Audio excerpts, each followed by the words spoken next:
कि वैज्ञानिकों का जो परिश्रम है गर्मी में तपती दोपहरी में, इनके परिश्रम को भी समझिए। ये भी कहीं न कहीं किसान के बेटे कहीं न कहीं सीधे जुड़े हैं। इसलिए सब लोग चाहते हैं, सरकार भी चाहती है कि हमारा किसान आत्मनिर्भर बने। तो आत्मनिर्भर संपन्न किसान तभी बनेगा तब आप वैज्ञानिकों की सलाह पे बुवाई फसल के लिए करेंगे। तो जैसे मैंने कहा, उनको पता है कितने मौसम में इतनी वर्षा होना है और ये फसल की उम्र क्या है और इस फसल के बीच में रहते हुए कितनी वर्षा हो जाएगी। कहीं कम वर्षा तो नहीं है इस फसल के लिए, कहीं ज्यादा तो नहीं है। तो आपको वो सलाह देंगे तो वो सलाह उपयुक्त होगी।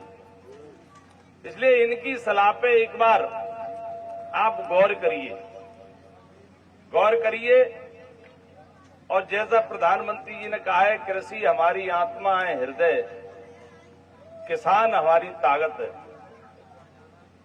वो कृषि संकल्प को लेकर जो काम आगे बढ़ाया है कृषि मंत्रालय ने। देखिए एक चीज और है, कभी कभी बड़ा शुभ होता है, प्रधानमंत्री जी ने ऐसे किसान को कृषि मंत्री बनाया भारत सरकार में जिसको आप सब लोग जानते हो कि नहीं?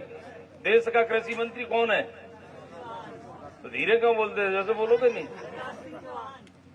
तो शिवराज जी कृषि के मामले में, किसानों के मामले में बहुत कुछ सॉफ्ट कॉर्नर उनका हमेशा से रहा है, लिबरल रहे किसान के प्रति। किसानों के लिए जितनी योजना कृषि विभाग की संचालित है, उन योजनाओं का लाभ किसानों को मिले, ये चिंता भारत सरकार की भी है और मध्य प्रदेश सरकार की भी है।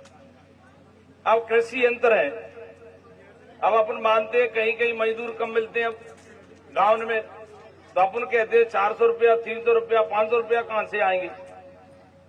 तो मजदूरों के भी साथ साथ कृषि यंत्रों का भी उपयोग करो, कृषि यंत्रों का भी उपयोग करो।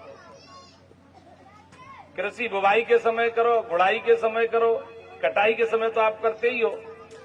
इसलिए कृषि यंत्रों का भी उपयोग करो। कृषि यंत्र जो आप खरीदेंगे, जो किसान है, उनको सब्सिडी भारत सरकार और मध्य प्रदेश की सरकार देगी।